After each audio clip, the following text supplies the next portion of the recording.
Segmentasi and analisis RVM. Pendekatan berbasis data untuk mengoptimalkan lifetime value dan strategi pemasaran.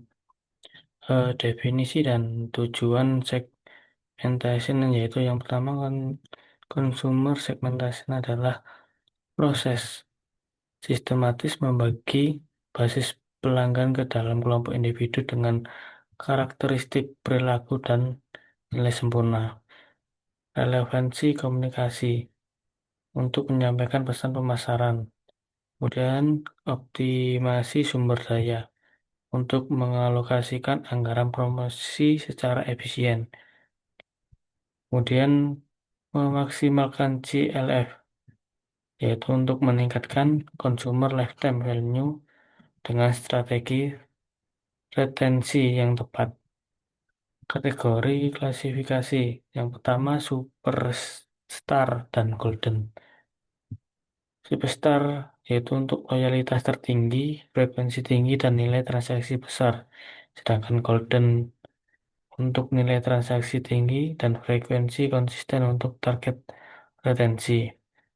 Dan yang kedua, typical and everyday.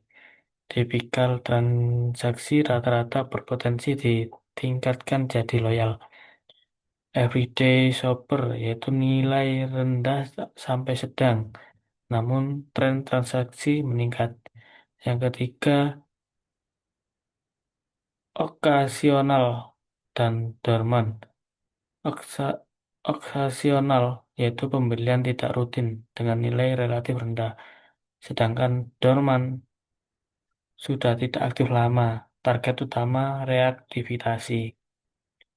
Konsep analisis RVM yaitu adalah teknik segmentasi perilaku yang mengevaluasi nilai pelanggan berdasarkan transaksi masa lalu secara kuantitatif. Dengan metode ini sangat populer di sektor retail, e-commerce, dan perbankan karena sederhana namun kompresif dalam mengukur loyalitas dan kontribusi ekonomi.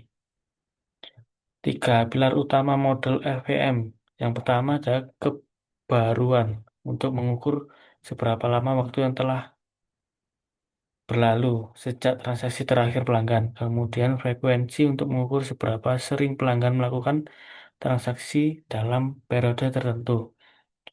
Yang ketiga yaitu nilai uang atau nilai tukar uang, mengukur total nilai uang yang dihasilkan pelanggan, membantu mengidentifikasi kontributor pendapatan besar atau VIP. Matriks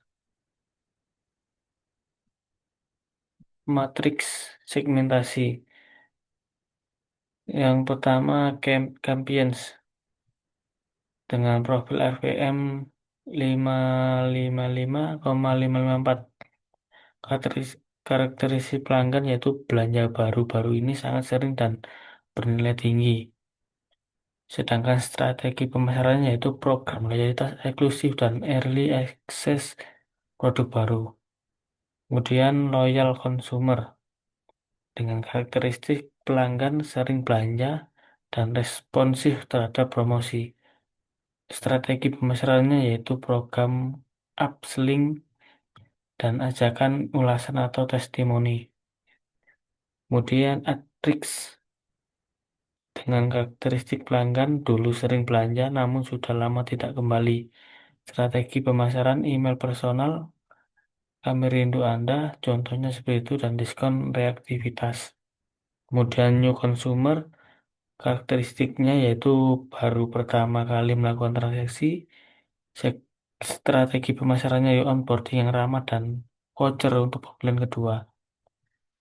Yang terakhir loss atau hibernizing, yaitu karakteristik transaksi terakhir sudah sangat lama, jarang, dan murah. Strategi pemasaran kampanye reaktivitas agresif atau abaikan jika CAC tinggi.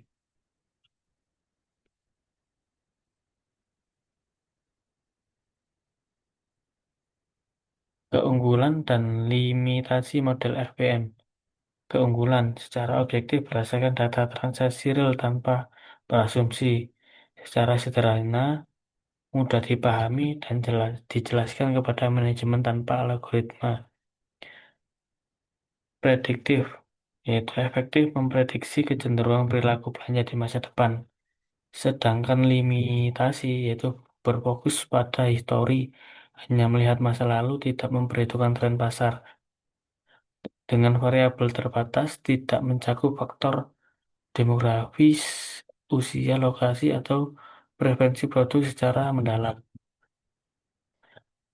Kesimpulan dan dampak strategi dari materi ini yaitu analisis RPM menghubungkan data transaksi mentah menjadi strategi pemasaran yang terpersonalisasi, per- terpersonalisasi. Perusahaan dapat berhenti membuang anggaran promosi pada audiens yang salah dan fokus pada segmen paling portable, memperkuat daya saing dan menjadi pondasi penting dalam mengambil keputusan bisnis berkelanjutan. Untuk materi ini, sekian, terima kasih.